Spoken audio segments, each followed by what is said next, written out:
Počítač okolo 1200 eur. Áno, RTX 5060 a Ryzen 5 5600. Ideálny na kompetitívne hry, ako sú CS2, Valorant alebo Fortnite, keď sa bavíme o stovkách FPS. Nové AAA hry zvládne vo Full HD. A samozrejme pekná akváriová skrinka. Nevýhoda?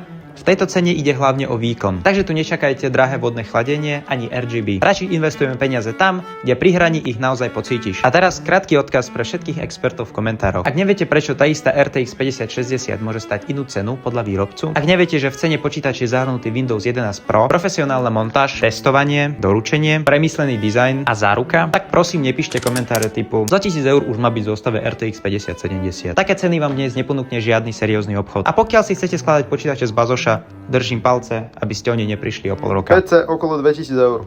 RX 7700 XT a Ryzen 5 7600 X. Už bez problémov zvládne hranie v 2K rozlíšení. Má DDR5 platformu, 32 GB RAM a výrazne väčšiu rezervu do budúcnosti. Navyše si už môžeš dovoliť krajšiu zostavu s RGB. Nevýhoda? Ak hráš CS2 alebo Minecraft, tento výkon pravdepodobne ani nevyužiješ. A pokiaľ plánuješ 4K úpravu videí alebo 4K gaming na maximálnych detailoch, bude lepšie siahnuť po výkonnejšej zostave. Počítač na 3000 eur. RTX 5080, Ryzen 7 7800 X3D. Tu už kompromisy nehľadáme. Maximálny výkon, prémiový komponent, nadherná biela RGB zostava a počítač pripravený aj na tie najnáročnejšie hry. Nevýhoda? Jediná nevýhoda je cena. Takýto počítač jednoducho nie je pre každého. Každý má iný rozpočet. Preto máme v ponuke zostavy od 1000 eur až po tie najvýkonnejšie. Ak ťa niektorá zaujala, nájdeš ju priamo na našom webe. Napríklad máme práve túto zostavu v zľave. Ak sa ti nepodarilo nájsť vysnívaný počítač v katalógu, radi ti poskladáme PC na mieru. vspc.sk. Link nájdeš v bio.